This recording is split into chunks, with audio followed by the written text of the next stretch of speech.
To start with, நான் இப்போ கார்த்தி சாரை தான் அழைக்க போகிறேன். It is going to be Karthi சாரை தான் அழைக்க போகிறேன். சார் இங்கே வாங்கலேன் இல்லை நீங்கள் வாங்கலேன். இங்கே வா, நான் ஒரு செல்ஃபி எடுக்க போகிறேன். உங்க அப்பா இல்லைல்ல, அதனால அர்ஜென்ட்டா செல்ஃபி எடுக்க போகிறேன். இது ரொம்ப தேவையில்லாத ஒரு விஷயமா இருக்கா? இல்லை, இது ஒரு மரியாதை இல்லாமல் போயிடுச்சுல ஒரு செல்ஃபிங்கிற விஷயத்துக்கு. யாருக்குமே ரெஸ்பெக்டே கிடையாது. ஒரு கேட்டு ஃபோட்டோ எடுக்கணுங்கிறது கிடையாது. மூஞ்சிக்கு முன்னாடி கொண்டு நிறுத்துறது, அந்த ஃப்ளாஷ் வேற, பின்னாடி ஒரு ஃப்ளாஷ் முன்னாடி ஒரு ஃப்ளாஷ், அவ்வளோ ஃப்ளாஷ் கண்ணில் பட்டா மைக்ரைன் இருக்கிறவன் என்ன ஆவான்? ஒரு அவஸ்தையே கிடையாதுன்னு நினைக்கிறேன். ஒரு ஃபோட்டோ எடுக்கிறது வந்து ஒரு மரியாதையாக கேட்டு எடுக்கணுங்கிறது கூட தெரியாத அளவுக்கு நம்ம ஆயிட்டோமா அப்படின்னு வருத்தமாக இருக்கு.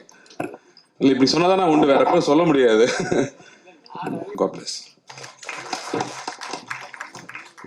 You know, that was the shortest and sweetest speech I've heard. Nejama, sincere, it was just such a cute, உண்மையான ஜெனுவினான வாழ்த்துக்களை, மனசார்ந்த வாழ்த்துக்களை கேட்டேன்னா.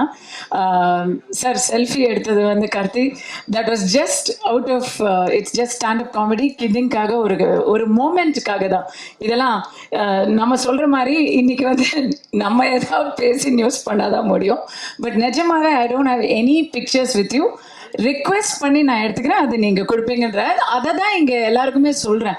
நாங்கள் வெளியே போகும்போது as we are public faces and ஜென்ட்ஸை விட லேடிஸ்க்கு அந்த பிரச்சனை ரொம்ப ரொம்ப அதிகமாக இருக்குங்க. வெளியே போகும்போது எந்த நிலையில் நாங்கள் இருந்தாலும், எந்த ஒரு ப்ரைவேட் மூமெண்ட்டாக இருந்தாலும் அதை பற்றி யாரும் கவலைப்படுறதே கிடையாது. அவங்க தான் உண்டு, தன் ஃபோன் உண்டு அப்படின்னு, அது ஒரு இன்வேஷன் ஆஃப் ப்ரைவசி அப்படிங்கிறது கூட தெரியாமல்.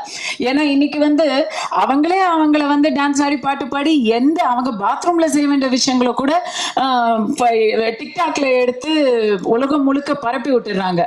அதே போல எல்லாரையுமே அவங்க வந்து நினைக்கிறதுனால பிரஸுக்கு இது நல்லா தெரியும். நாம வந்து அடிக்கடி சந்திக்கிறோம். டெய்லி நீங்க வந்து விஐபிஸோட கலந்து பேசிட்டு இருக்கீங்க, பார்த்துட்டு இருக்கீங்க. ஸோ அந்த பவுண்டரிஸ் வந்து பிரஸ்க்கு ரொம்ப நல்லா தெரியும். ஆனால் பப்ளிக்கு சுத்தமா தெரியறதே இல்லை. இன்னைக்கு ஃபோன் இருந்தா அந்த ஃபோன் மட்டும்தான் இருக்கணும், மற்ற எதுவுமே மரியாதையோ பிரைவசியோ வேண்டாம் அப்படிங்கிறது வந்து ஒரு வருந்தத்தக்க ஒரு ட்ரெண்டிங் ஆயிப்போச்சு. அதில் எல்லாரும் எல்லா டைமும் மனுஷங்க தானே, எல்லாரும் ஒவ்வொரு டைம் ஒவ்வொரு மாதிரி ரியாக்ட் பண்ணுவாங்க. கார்த்தி சார் இன்னைக்கு அதை வந்து காட்டமாக சொன்னார். I wanted to make a point with him on stage that இதை தயவு செஞ்சு நீங்கள் வீடியோ எடுக்கிறவங்க கண்டிப்பாக அவர் சொன்னதையும் கண்டிப்பாக போடுங்க. We love you. Tamil cinema ரசிகர்கள் மாதிரி பண்பான ரசிகர்கள் கண்டிப்பாக இந்தியாவில் வேற எங்கேயுமே பார்க்க முடியாது. அந்த அளவுக்கு அன்பான பண்பான ரசிகர்கள். பட் செல்ஃபி விஷயத்தில் கொஞ்சம் எவ்ரிபடி நீட்ஸ் தேர் ஸ்பேஸ் அப்படிங்கிறத புரிஞ்சு நடந்துக்கணும்.